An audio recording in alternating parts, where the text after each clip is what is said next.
জীবন গড়ে তো তোরা পড়ালেখাই করে গেলি, এবার ক বড় এতটা কে কি হইতে চাস? আরে তুই পেলা ক বড় হয়ে কি হবি? স্যার, আমাদের দেশে সুশাসনের বড়ই অভাব, তাই আমি বড় হয়ে একজন আদর্শ নির্ভয় নেতা হতে চাই। সাবাস, আমার বিশ্বাস আছে তুই পারবি। Thank you sir. জিন, এবার তুই ক বড় কি হইতে চাস? স্যার, আমি বড় হয়ে একজন আদর্শ শিক্ষক হতে চাই, যে কারি কারি টাকা নেওয়ার জন্য না, মানুষকে প্রকৃত শিক্ষা দেওয়ার জন্য পড়াবে। সাবাস, আই প্রাউড অফ ইউ। জিহাব, এবার তুই ক বড় কি হবি?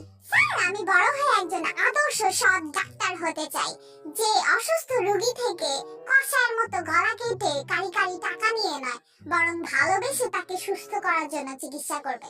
সাবাস সাবাস সাবাস। জাঙ্কুক, এবার তুই ক তুই বড় কি হবি?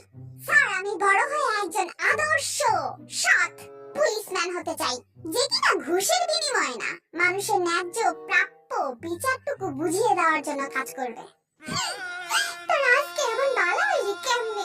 আবেগের ঠেলায় কাইন্দাই দিছি। থ্যাংক ইউ স্যার, থাকা কাইন্দেন না।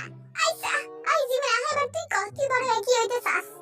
আমি বড় হয়ে একজন লম্বা মানুষ হইতে চাই, কারণ আমি অনেক শুধু। তুই বদরহাটের ভাই না? এর লেগেই তুই এমন। এই বদরহাট, এবার তুই ক তুই বড় কি করতে চাস? আমি বড় বিয়ে করতে চাই। আরে অপদার্থ রে, বড় তুই কি হইতে চাস? জামাই হইতে চাই। আরে গরুর দামড়া, তোর বাবা মারে তুই কি দিতে চাস? বউ? তোর বাবা মা তোর থেকে কি পাইতে চায়? নাতি নাতনি? আরে দামড়া, তোর জীবনের লক্ষ্য কি? হ্যাঁ, বিয়ে করা?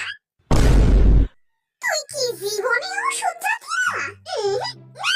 सब कुछ बदलेंगे साहिब, लेकिन हम नहीं बदलेंगे, ये हमारी वादा रहा आपसे। वादा गुष्टी के लिए और धरे के उठे सुना सुना के